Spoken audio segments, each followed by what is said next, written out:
over how to get the Umbral ending in Lords of the Fallen. This will probably be early on in my walkthrough, so if this is confusing, I apologize, but this is just in case you want to get the secret ending, and there are some warnings that you need to have before we continue. First up, you need to make sure you do not cleanse any beacons, and we need to make sure that we progress Damarose's questline until she reaches the shrine area. So with that being said, first thing we're going to do is I'm going to show all of Damarose's locations so that you can find her. First place you're going to find her, most people probably already have this location, is going to be just ahead in the sanctuary area, and you'll find her on the opposite side of the upper parts of the room here, kind of just available for you to talk to before you face the little mini boss that will be waiting for you just below. Make sure you speak to her and exhaust the dialogue at this point, and then we can move on to her second location, which is going to be just before the next boss. So if you've already gotten the first location, it's very likely you've already got the second location, so I apologize if this is like really slow for you and you are skipping ahead. But if you have made it this far into the video, I would like you to leave a like on the video and let me know how long it took you to get the Umbral ending, or how surprising you found it. I need all of that engagement. Helps the video a ton. Either way, we're going to head on down the lift just so I can show where this second location is. In any case, progress the game normally, and you should find that Damarose is waiting just before second mini-boss in the Pilgrim's Perch area. The next thing we need to do is we need to progress to the shrine area. This isn't obvious where this is, so we'll show the way to get there. But to get there, you are going to have to progress through the fen and through the hamlet. Do not cleanse the beacon on the way through here. This will cause Damarose to leave the game permanently. So when you defeat the silent huntsman, or whatever the horse dude is called, pass straight through there. Do not cleanse the beacon. And then we want to progress the game until we get to the Ruiner boss fight. Okay then, so once the Ruiner has been defeated, you'll be on the bridge. Now, it's going to be best to be in Umbral because we're going to need to pull a belly. Obviously, it's already been done in this character, but it'll be up there just at the kind of this end of the bridge. And that will open up this little archway just here. Don't forget there's a little weapon just tucked away in there as well, but that's not what this video is for. And then we can go ahead, we can drop off. This is going to take us to the shrine. It's a fairly linear path from here, so we will be skipping forwards. And as you progress through the zone, you will eventually come up to the shrine. This is the top of a load of stairs, and you'll have a vestige right here as well. There should also be, depending on your update anyway, there should also be a spell around here. The most important thing is that Damarose should stay here now until you either open the bridge to get into the final area, or we do the Umbral step with her. Now, it takes a lot of going through the game to experiment with this, so I'm going to advise you do this before going through the final bridge. But now, the next time that we can interact with her and actually get this quest line started is going to be once we have progressed through the depths area. For those that don't know where it is, all you need to do is progress through the mines area, which is the intuitive kind of direction from where we are, because obviously we came from the fen, the hamlet, and then the next vestige is going to be the depot, the alehouse, the district, the mines, and then the hoist. So you can see you're actually going to be going pretty far. There's a little bit of a warning here because once you get to the hoist, there is going to be the Byron quest line, and we are going to have to defeat the skin stealer. And if you don't want to fail that quest, then do not go up the lift once you have defeated the skin stealer. The skin stealer is going to give you a key, and that key is used in the Cistern. So we're going to have a quick run through just to kind of show you guys where everything is. So from the hoist vestige, we're going to head on through as if we were just going to pass through the zone. We're going to go straight past this skeleton boy. Don't care about any of this. Excuse me, sir. Excuse me. Excuse me.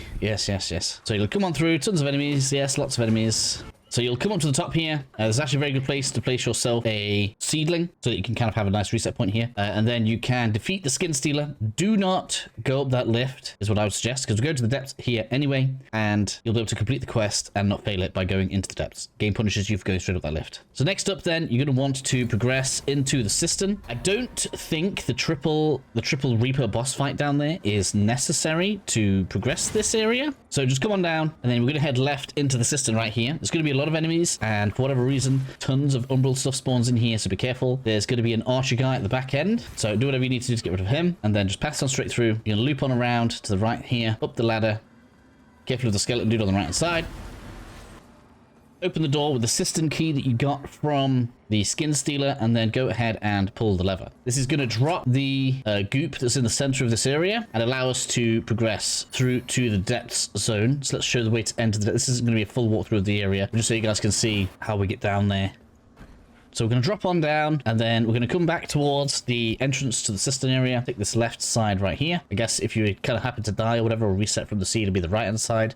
There'll be a Reaper down here, which tells you you're going the right way. We're going to take this left. And we're just going to go ahead. We're going to leave through here.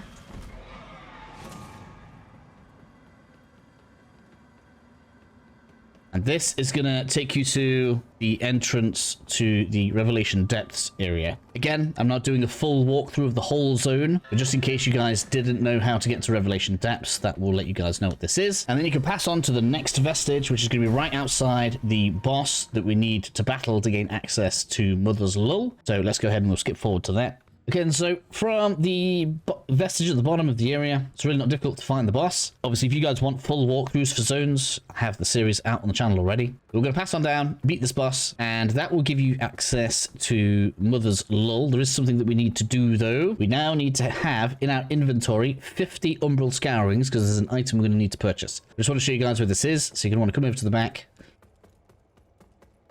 enter into Umbral. And this is the entrance to Mother's Lull, okay? Make sure you obviously get the remembrance from the boss here, and then we can go ahead and head back to Skyrest Bridge. So back in Skyrest Bridge, we need to head into Umbral. We've got to interact with Mogul. Here is the boyo. And we need to purchase, which I already have, the Umbral Scouring Clump. This can cost you 50 Umbral Scourings. Obviously, you should get quite a few for the stigmas that you collect going through the game. And in addition to that, you can get them by defeating the red-eyed Reaper that appears when you are in the Umbral world. Obviously get 50 of those, that's going to be needed, and then we will be able to continue the quest by going into the Mother's Lull. So now we need to go back to the Revelation Depths vestige or checkpoint, head on back to the depths so that we can enter into Mother's Lull. So here we are, Umbral form, hand over the Umbral Scouring Clump, and now we are inside. Note this is where the end of Dunmire's quest will also take place, so it's a good idea to have his quest going on whilst you are moving through the game. Now we have Damarose's Seedpod. Now, it's worth noting that we can give Damarose some of the items that she's allowed to have, but we effectively have to make a decision as to whether or not we want to finish off her questline, or have her as a boss, or have this ending. So you're going to have to do multiple playthroughs anyway to see everything.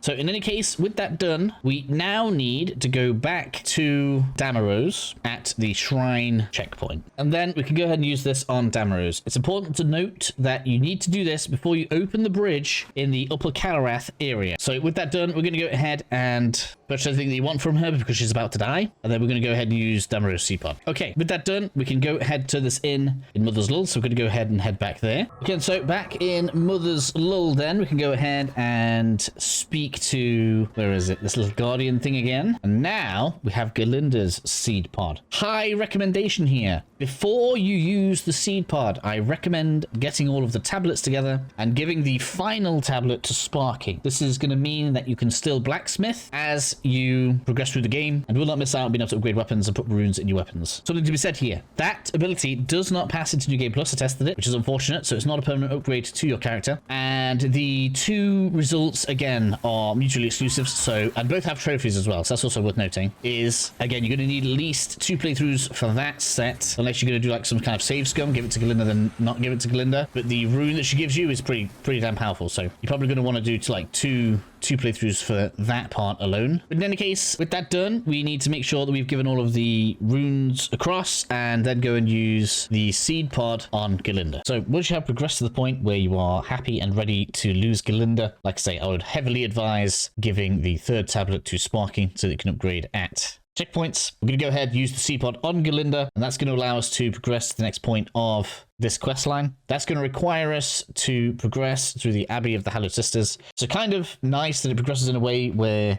you know, we're going to go through the Tower of Penance, grab the rune, hand that in, take Galinda's Seedpod, go through the Abbey of the Hallowed Sisters, so that we can attempt to take the Rune of Adyr. If you've been talking to the Iron Wayfarer as you make your way through the game, he'll steal it. That's not a problem. Once you've defeated the boss of the Abbey of the Hallowed Sisters, I went ahead and did the Empyrean as well. That doesn't do any harm, just in case you guys wonder. So you can go ahead and you can finish kind of that branch of the game off if you wish to. You'll then move to Upper Calarath. You'll need to actually access this area from the Skyrest area. So you'll need to pass through Pieta's boss room and then head on up so that you can face off against the Lightreaper. This is like the real boss battle.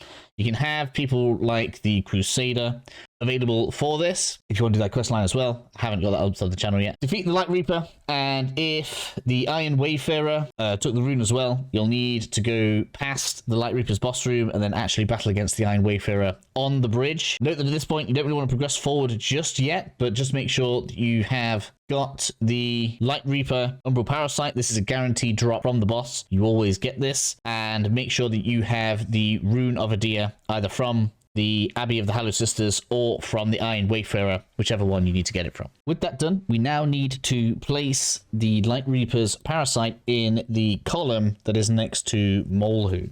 Now, I had some problems with this. There were two things that I did that seemed to help. The first one was I had to pick up my Bloodstain or Soul Stain, whatever you want to call it, from the ground. So I died, left it around somewhere, and I died again, then repicked it back up, and then fully reset the game, and suddenly the chains were removed from around the pillar. I don't know if that's a tip that helps you guys out, but it took me quite a while to work it out. I thought I'd soft locked myself out of it for some reason, but just kind of have a play around. Like if you've got to like have your character die and then just go and recollect your soul somewhere and then reset the game, go ahead and try it. I hope that helps you out, but that was definitely something that kind of had me stumped for a little bit. So I hope that helps people out. I was on the PS5, by the way, so I don't know if that's going to help on Xbox or PC. At this point, you now need to go back to Mother's Lull so that we can go and interact with the husky thing that's over there, and that should turn our Rune of Adyr into the Withered Rune of Adyr. It's at this point that we now proceed with the game until we are practically at the end. We'll need to defeat the final boss, which is the Sundered Monarch. Although for us, this isn't going to be the final boss. We're going to unlock a secret one at the end. I've got a couple of tips for that, but I don't know if I'm going to do a full boss guide. So in any case, you're going to want to progress until you have the Sundered Monarch defeated. This is on the other side of Brammis Castle. You'll want to make sure you've got all of the zones done, everything that you want to do at this point. And then once that boss is defeated, we're going to go and interact with Adyr, which is located behind the area where this boss battle takes place, above the throne. Exhaust its dialogue until you get the option to use Melchiors Seedpod. And obviously, we are going to say yes to doing this. It's at this point that we now need to head on over to Thief of the Chill Curse. Yes, I know it's probably going to be a while since you've been there, but we need to go and find the Iron Wayfarer. To find him, you're going to need to take the ladder up, and we're going to go down the very first path, the very first loop of the area, and he'll be about halfway round, like facing off against the cliff. You'll need to be in Umbral to be able to see him because we defeated the Iron Wayfarer, so this is basically his spirit. We're going to go down there and we are going to go ahead and steal the Harkyn's Umbral Parasite from him because we need that to continue. We now need to take this item back to Molhu in Skyrest and place that in the new pillar, which has a new gap for us to fill. And then go ahead and talk to Molhu. Make sure you exhaust all of Molhu's dialogue as we are about to find out who our next target is. I giggle because it's pretty mean. Make sure you have all of the quintessences at this point and make sure you turn them all in. There are 20 in total. I haven't done a video on that and I don't think I will because I don't really want to go through this game an entire time all over again. Either way, once you have done all of this, it's time to go ahead and speak to Pieta. Exhaust her dialogue and you're going to find that we're now able to Soulflay Pieta so that we can actually face the final and secret boss. Worth noting at this point that Pieta will be dead. You can access this boss from Skyrest or from down in the depths, which is kind of useful, I suppose. And it's time for you to fight Lianne the Starved. Just a couple of very quick tips from me on this boss, because this is probably without a doubt the strongest boss in the game. The main priority here should be evading whilst the boss is in its individual form, and then wait for the shadow to come out, and then you want to do as much damage to the shadow as you can. Once you've done that and the shadow is defeated, you'll see that like a little orb goes back to the main boss, Lianne. At this point, you'll be able to get a free crit and you can get a ton of damage on it. And most of the time, I found that directly after that, she would go into like a state where she does like a whirlwind of eyeballs and do wither damage. If, like me, you pack in a strong ranged build, just pump range damage in because you're going to heal yourself from the range damage anyway, because you'll be hitting her with damage. So you want to get her into this state as much as you can. Twice was enough for me to defeat her. The reason you do it this way is because when it's like individual, it's like mega aggressive. When there are two of them, you can't do damage to the main body. So I think those are pretty good tips just to give people like a basic strategy to defeat the boss without making this video incredibly long. All that's left for us to do now is to go back to Molhu. We need to speak to Molhu, exhaust that dialogue, and then choose to enter Mother's Lull. Here's another place where I had stability issues with the game. So this wasn't like soft lock, but for some reason the game kept on crashing for me. Again, this is PS5. I don't know if this is going to happen, and the game has updated since then. It literally updated for me this morning. I found that for some reason when I was trying to Soulflay my way across the platforms that now should all be full for us, the game kept on trying to crash for me. But again, I did the same thing. I went back to Lianne's boss room. I'd left my bloodstain down there. I went and collected that. I went ahead and reset the game and rested in Skyrest, traveled back to Mother's Lull manually without using Molhu, and then I was able to use the Soulflay ability to travel across to the end of all of the little platform pull things that we get, and then interact with the entity that's waiting for us at the end, and that gets us the Umbral ending. Hope this video helped you out. If it didn't, let me know what I could have done better down in the comments. I know it probably wasn't perfect, but this was a really, really long project. So hopefully at least somebody gets some value out of it, and I'll catch you all in the next video.